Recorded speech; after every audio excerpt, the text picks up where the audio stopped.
Hello, everyone, and inside today's Locked On Canadiens. Is there a doctor in the house? The Habs lose Kirby Dach for the season. Get some more bad prospect injury news. All that and more inside today's show. You are Locked On Canadiens, your daily podcast on the Montreal Canadiens. Part of the Locked On Podcast Network, your team every day.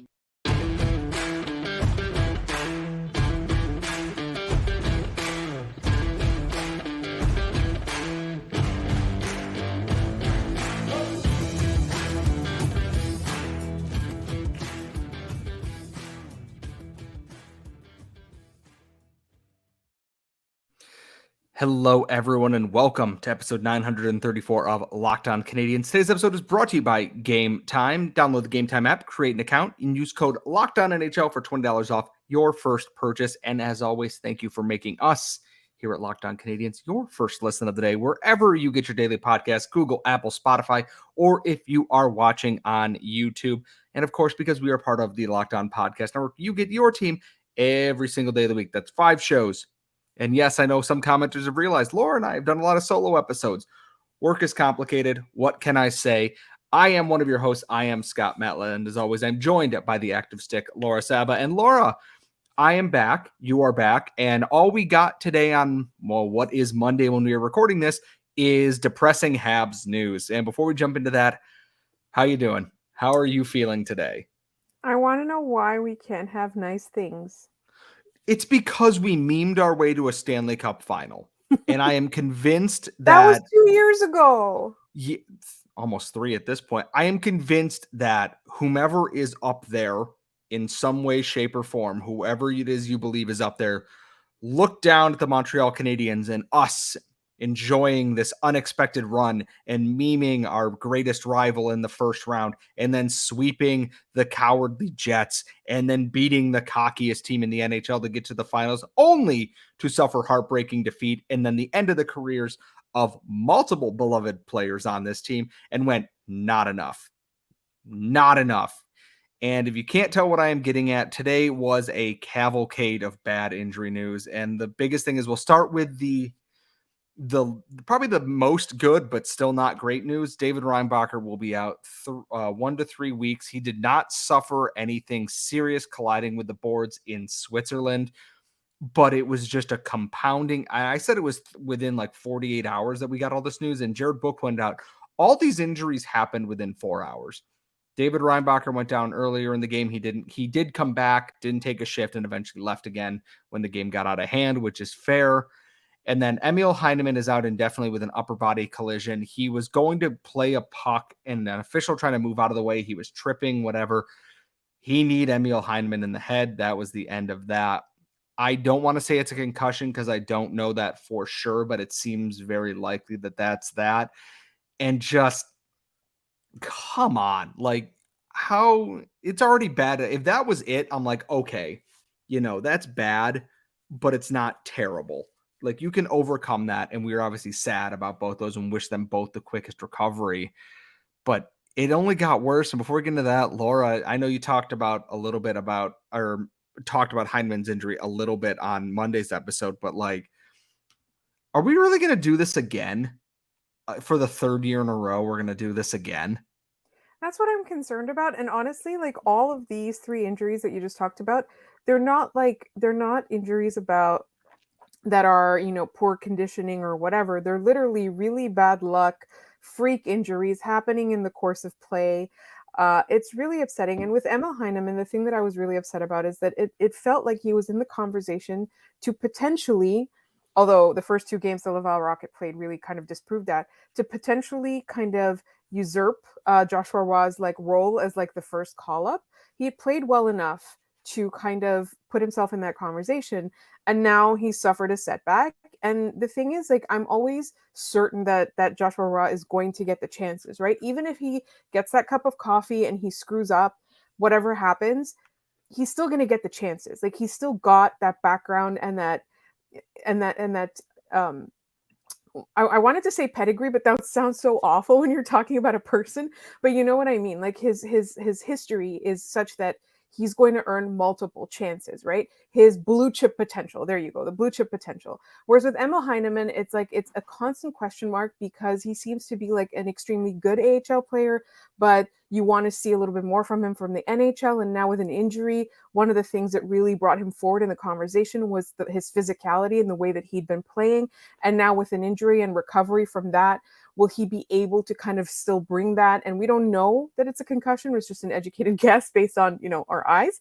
But at the same time, like it makes me so upset that the strides forward are kind of being hampered by an injury. With David Reinbacher, like I think maybe the fact that the Canadiens were going to be a bit patient with him anyway kind of helps. And I really hope that they don't kind of try and push him to come back sooner. Like he's already been drafted, right? Like he's already that top 5 pick. He's going to be fine. So I really hope that they do what it takes to kind of ensure that he recovers well. But I think for me, the biggest one, I know we're going to talk about that in a second, is the news we got today, which yesterday when I was recording the show, I had a little bit of optimism because we hadn't heard any news. And I was like, oh, maybe he's just going to be rested. Maybe he won't play a couple of games. The Canadiens don't have that many games this week anyway. And then boom. Yeah, practice started today. Kirby Dach was absent. And then, okay, no one's heard anything yet. Maybe he's just getting looked at. And then I believe it was right after practice. It was the injury is significant. You're talking long term, and it's like, okay, long term could mean several weeks, couple months. Maybe he comes back to play this year. And then it was later on, early evening, late afternoon, depending on how you want to look at it. Eric Engels of Sportsnet tweeted out that he's been, through a source that it is a torn ACL and MCL, which is, your 6-month recovery, at least on that. His season is over before it really started. And that's a really awful injury. Players can come back from that. We've seen multiple players, if they rehab well and the surgery goes well, to come back 100%. But that's just a really awful injury.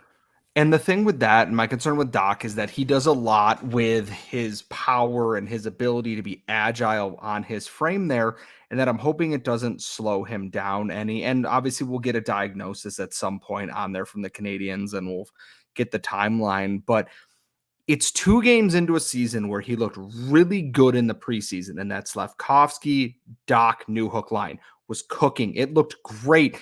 And I am sad for Kirby Dach, who was coming into this and was looking to have another proving year, that next step forward here, because that's important for the Canadiens this year. Everything we've talked about is building, getting better for next year. And now he can't do that because he is going to be rehabbing and taking care of that. I am sad because Slafkovsky had that connection there. That line worked. It felt like he was going to bring out what we wanted to see from Slafkovsky. That's what it felt like when we were watching that. And not only that, he was making the Newhook trade look great.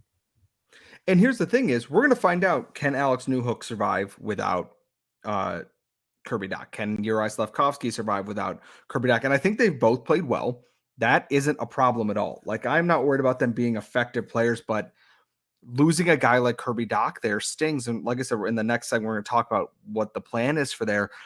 It's just 2 games into the season, and it's just like you got sucker punched. They got their first win of the year. They got an overtime point against Toronto. They've been playing fairly exciting hockey, up-tempo. Fans are enjoying it, getting into it, and then you're just kind of walking by an alley and someone just reaches out and just punches you in the jaw. It's unexpected and it sucks. There isn't a better way to phrase it than this sucks. They lost, not their 1C. I need Twitter to stop this right now. Let's not do that. They lost one of their best offensive players, a guy who can kill penalties, run the power play, eat up big 5-on-5 minutes, and they are 2 games into the season here. This is not the season is lost. Go, he can recuperate. It doesn't matter. Tanking. We don't know what this Canadiens team fully is yet. And now we're not going to know what it looks like at full strength ever again this year because Kirby Dach is not going to be a part of it. And Uri Slafkovsky had a quote that I wish we could play the audio for, is that he was asked about it and he just goes, "It effing sucks. It's one of the worst things that you could have happen 2 games in the season." And I love his bluntness because, speak your truth and everything. Now the hard part comes for Martin St. Louis, who's got to adjust without his second line center and a guy who fills a lot of minutes. What do? Who's going to replace Kirby Dach now that we know he is out long term? We're going to talk about all that and more coming up in our next segment. But first, I got to say, buying tickets can be such a frustrating experience. I was looking for tickets to win Bills game this season because I like to go every year, and it was so hard trying to navigate through all these other different apps and everything. Wasn't sure about the quality of my seats, everything. Game Time has you taken care of. They have last minute tickets, flash deals, zone deals. It's easy to find and buy tickets for every kind of event in your area, not just football or hockey or anything else. It has the lowest price guarantee, an event cancellation protection, job loss protection. And the best part is you can see the view from your seat. So you can see exactly what you're going to see when you buy those tickets before you buy those tickets. And that is so crucial and key here. So take all the guesswork out of buying tickets with Game Time. Download the Game Time app and create an account and use code LOCKEDONNHL for $20 off your first purchase. Some terms apply. Again, create an account, redeem code LOCKEDONNHL, LOCKEDONNHL for $20 off your first order. And remember, just download Game Time today. Last minute tickets, lowest price, guaranteed. Today's show is also brought to you by our friends at AG1, and with winter right around the corner, it's getting darker earlier, it's staying darker later on in the morning. It's not great, and you need that boost to start your day. Well, AG1 is here for you because it has 75 high-quality nutrients, microvitamins, all those things that you need in your body, and all it is one scoop in a cup of water first thing in the morning to give you energy, focus, help feed your body all those nutrients that you need. And all great athletes have one thing in common. They take care of their bodies. And a huge part of that starts with optimizing whole body health. So you can drink AG1 and feel just like an athlete. That's 75 high quality ingredients with daily key nutritions that support energy, focus, strength, and clarity. And if a comprehensive solution is what you need from your supplement routine, then try AG1 and get a free 1-year supply of vitamin D and 5 free AG1 travel packs with your first purchase. Just go to drinkag1.com/NHL network. That's drinkag1.com/NHL network today. We are back here at Locked On Canadiens, and we are sad. We are down one Kirby Dach, which is no. There's I'm not ever going to like this. And for the people being like he's injury prone, let's take a look at his career here. Had his wrist snapped on a cross check in a World Junior pre-tournament game when he was 18 years old. Last year, battled through some injuries in Montreal, missed, I think, 24 or 25 games, something along those lines. And then 2 games in this year, it looks like he got hit in the knee and then dumped over the boards. I don't exactly know what you're supposed to do about that. It's not ideal. But now the big question facing Ken Hughes and Jeff Gorton and Martin St. Louis and the coaching staff is, who replaces Kirby Dach? And the early answer right now is it's Alex Newhook will be the second line center against the Minnesota Wild. And we will get to that preview in a little bit later on in the show here. And we talked a little bit in the last segment, Laura, is what do they do? Can Alex Newhook and Juraj Slafkovsky keep that chemistry going with Josh Anderson on that line, who is a very different player than Kirby Dach? Or is this going to be, we're going to see a lot of shuffling of lines here in a little bit, and we're back to last year where it's throw something at the wall and just hope it sticks right now? Well, to be fair, last year they wanted to throw things at the wall to see if they stuck, but they had so few things in the basket to throw. Well, yeah, they were all out 6 to 8 weeks after being thrown at the wall. So, what are you going to do? Yeah, that's the thing. I think the biggest thing right now is to try and ensure the durability of the remaining players on the ice so we don't have a repeat of last year, because that was miserable. Honestly, it was miserable. It was miserable to watch because the thing is, we know the Canadiens aren't good. We know, we're hoping for that high draft pick in the rebuild and all of that. But you still want excitement on the ice. Like, that's what I saw in the first 2 games. Like, the Canadiens gave me things to cheer for. And with all of these injuries and inconsistency, if it gets close to last year, it's just going to be just not so fun. But I am hopeful. Yesterday, I made the case that it should be Sean Monahan, even though he's old and tired. But I think he's old and tired, right? it's got to be Alex Newhook, because who else are you putting on that line? You're putting Juraj Slafkovsky on that line, and you want to see him take a huge step forward this year. You want to see him improve. You're giving him more responsibility. Last year, it wasn't that much responsibility, or it wasn't as much as fans wanted. Now, you're giving him that more responsibility. So you have to play somebody who's going to be able to keep up with him, and to be durable, right? That's a big thing. I think having Josh Anderson on that line is interesting, because it looks like it puts a little bit more onus on Slafkovsky to be creative and generate a little bit more. Because you know that Josh Anderson does not have the same kind of ability to create as Kirby Dach does. Personally, I think Martin St. Louis, it was the obvious choice. Newhook was the obvious choice. But I'm not averse to them trying new things, whether it is moving somebody up or it's calling somebody up. Like, I'm not averse to that. I just feel like one thing that I would want to see is whoever they do put there, to give them a shot, give them a few games. Don't just, shuffle in the first period as soon as things go wrong. Give them some time to click, some time to kind of learn to play with each other. And it does make sense. Like, I personally, I advocate for Sean Monahan, because I think in the small amounts of time that he plays, he shows a lot. And my only concern with Monahan is that it's like he was probably the piece driving that, third line where Brendan Gallagher and Tanner Pearson were not. It's hard because no matter what, you were destabilizing something somewhere else. At least Newhook was already on that line.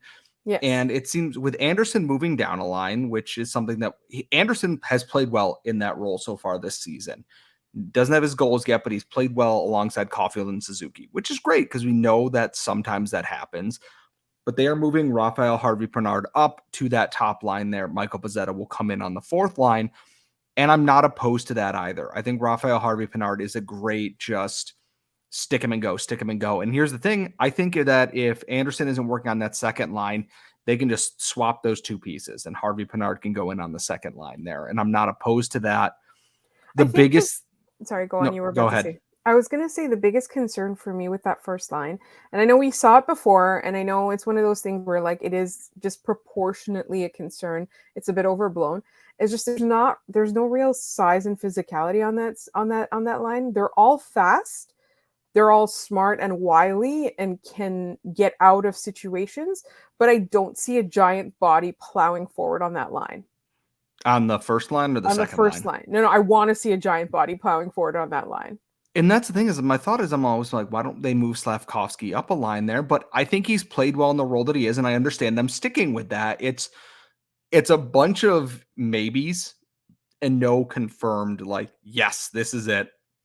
And I look at the Rocket right now, there's not really a center that I would call up to put in this situation because they're guys who would be fourth liners, or bottom six forwards right now. Their talents on the wings. Joshua Waugh, Riley Kidney's not ready yet. Philip Machar is not ready yet for that kind of role there. And if they were looking for a winger, it's like, yeah, absolutely, bring in Joshua Waugh. But I also, and here's the thing is, it is not that I don't want them to have Joshua Waugh play there, and he's played well. Don't get me wrong. Let the man cook for a little bit. They've got 3 games in Laval this week. Let him continue to get his feet under. And if he is just ripping it up still, then you call him up. If Yoel Armia, yes, and I know that you are all rolling your eyes at this. If Yoel Armia continues to play well, call him up because it's a merit-based system that if you are playing well, you deserve to be called up. If Lias Anderson scores another 3 goals this week, maybe you call him up. Call up the guy who deserves it, assuming they are on an NHL contract and not an AHL contract, of course, and go with it that way. That's part of the development here. I am wondering now with Kirby Dach going on there, they'll move his cap hit off the books onto IR, that if Kent Hughes isn't looking at things and going, can I trade Caden Primo for a center? Primo or Picks or whatever, and find a middle six center. Because then maybe Sean Monahan is your second line center and you have a guy slot in at the 3C spot. That's entirely possible. Or something else along those lines. I'm interested to see what Ken Hughes does.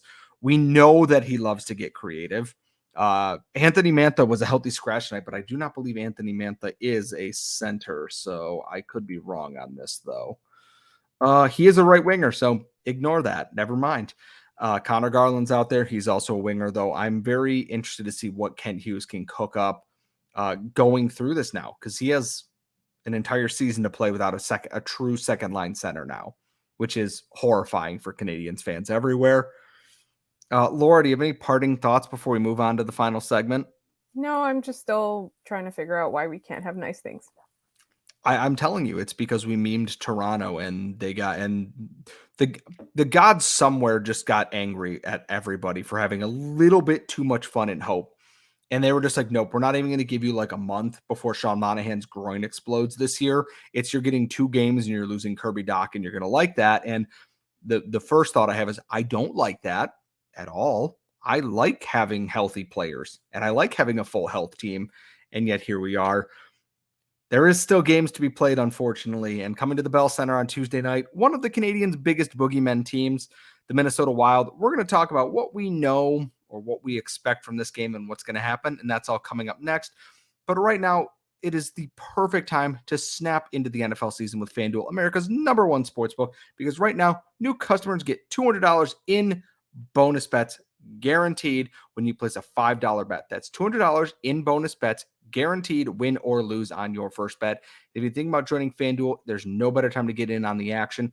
Yep, it's safe, secure, super easy to use, and you can get paid out instantly when you bet on things like the spread, player props, over-unders, and more. So visit FanDuel.com/lockedon and kick off the NFL season today. FanDuel, the official sportsbook partner of the NFL, and us here at Locked On.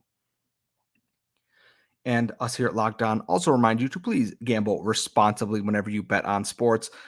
And going into our final segment here is that it's like, wow, we got all this bad news on Monday. Bad news comes in threes, and you had Heineman, Reinbacher, and Kirby Dach all in relatively quick order there. And then I realized they got to play the Minnesota Wild on Tuesday. And I think the Canadiens used to always lose against the Sharks, year in and year out on both sides of the puck. That team has become the Minnesota Wild, I'm pretty sure. I'm pretty sure the Canadiens haven't beaten Minnesota in Minnesota, or I think it's been a hot minute since they beat them at the Bell Center. It has been so long. And the Wild are just that team for whatever reason. Doesn't matter who's in net, doesn't matter how good they are. Just give the Canadiens fits. And my hope is that, on that mood board, they just kind of go, okay, we're just chilling a little bit here. Is that? Can you explain the mood board to everybody? Because you put it on Twitter. So there's a mood board that goes from like high energy feeling to low energy to negative feeling to positive feelings. And in the middle of the low energy, low mood kind of portion of the board is the "it's so over" token, which is the exact mood we had in Montreal today, is that it is so over. I am trying to get the Canadiens thing to stay maybe not in the most positive side, because I am realistic, to move it into the F it we ball territory, which is up and slightly to the right, which means the energy is high and the mood is slightly improving. I want them to come out and be competitive in this game. We know Caulfield likes to play against Minnesota, but Minnesota, for whatever reason, every single year has just the ability to get under the Canadiens' skin, and they just pile in the goals. I don't know if they're going to do that this year. The Wild are still a competitive team. For whatever reason, like I look at the Wild, and this has been the last 3 years in a row, I'm like, that team is way better than it has any right to be. And that's the thing, is we said this last year, is that I was like, wow, their goaltending was terrible going into that game against the Canadiens, and then they just pummeled them. Also, the Wild gave up 7 goals to Toronto in their second game. They beat Florida 2-0 and lost 7-4 to the Toronto Maple Leafs. I'm looking at this team here, and it's got a fair bunch of just guys, but guys like Joel Eriksson-Ek, Matt Boldy, Matt Zuccarello, Kirill Kaprizov, Marco Rossi, etc., are still very good. But it's can the Canadiens keep it together here? They're going to have poor matchups without Kirby Dach there now. They're going to find out, can Alex Newhook handle this? Can Sean Monahan handle this? Can the depth of the Canadiens step up here? I want to see more from Tanner Pearson. I know he scored the other day, but I want to see more from Brendan Gallagher. Monahan's I gotten on want the to see board. so much more from Brendan Gallagher. I'm sorry. I'd I like know to see he's him not aging. look like he is skating in quicksand. Like it 100%. is painful to watch. And on the defensive side of things is Mike Matheson is doing his best with David Savard. I want to see something out of there. Caden Gooley has played well with Jonathan Kovacevic, extremely well with that. They I'd like work to see, together so well. Like that, like Kovacevic has been so good. and I'd like to see, can Jack get on the board? Can Jordan Harris, or if they put in like a Justin Barron, they might run 11-7. I don't know. I want to see some of that depth stand up a little bit. We've seen it from Jesse Yolinen already. He scored a goal in that Toronto game. Raphael Harvey-Pinard has played well. Michael Pezzetta's got to come in. It's going to be a physical game. They have their agitating guys on there. It's going to be a physical kind of grindy game. They need guys to be able to play that game and free up the skill guys to make plays. Uri Slavkovsky, Alex Newhook there. Obviously the top line, Caulfield, Suzuki, Harvey-Pinard, etc. Can the Pezzettas and the Jet guys and etc. bang the body enough to open up that space for the Canadiens? I assume Samuel Montembeault will get the start. I am hoping that is the case, because if it's not, it's either going to be Caden Primo or they're going to trust Jake Allen. And I got to be honest, I would prefer they just go to Montembeault at this point as ride your starter. Just not for like 80 games in a season. Yeah, for the love of, he's not an 80 game starter, but like No, 40. I know, but you know how sometimes they like will overdo it. Sometimes, yeah, that was Carey Price's entire career. I don't have overly high expectations for this game, just because the Wild, for whatever reason, are that team the Canadiens stumble against now. Yeah, there's Ottawa and yeah, there's Florida, but at least those teams have a high-powered offense that makes sense. When I look at the Wild roster, I look at it and I just kind of go, there's a few names on here I recognize, and then it's just a bunch of dudes. It's the ultimate let's remember some guys roster. Like John Merrill is on this team. I feel like he was a Canadian at one point. He was on the Stanley Cup final team. They got him from Detroit that season. And I don't fully know what to make of this game. I feel like the Wild are going to come away with this here. I'm hoping the Canadiens can put together a solid 60-minute effort here. Against Toronto, it was a roller coaster here, there, and then it wasn't. They lost in the shootout. Against Chicago, they had it, and then they took the foot off the gas, and they never got the foot back down again. If they get a lead in this game, which I'm not guaranteeing they will, and I mean more than a 1-goal lead in like the first period or something, if they are going into the third period and they have a lead of 2 to 3 goals, keep going and don't sit back on it, because Chicago hit posts, missed shots. Samuel Montembeault was great, etc. Minnesota is better than Chicago. Don't fall asleep at this game here. Full 60-minute effort. Go out there, win one for Kirby Dach. Everybody feels good about that. Just, don't fall asleep at the wheel on this one. That's all I'm asking.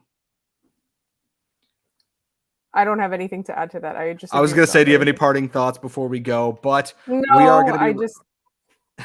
Sorry, I was going to say, I can't name 5 Minnesota Wild.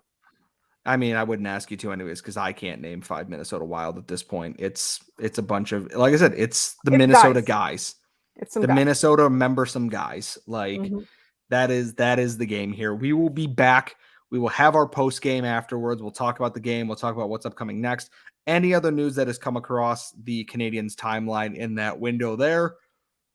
But until then, follow us on Twitter at @LO_Canadiens, LockedOnCanadiens@gmail.com if you have questions or concerns, or just, want to write us stuff and, fill our hearts with joy and love. We appreciate that. Follow Laura at The Active Stick. Follow myself at Scott Matla. We're signing off for now, but we will see you all next time.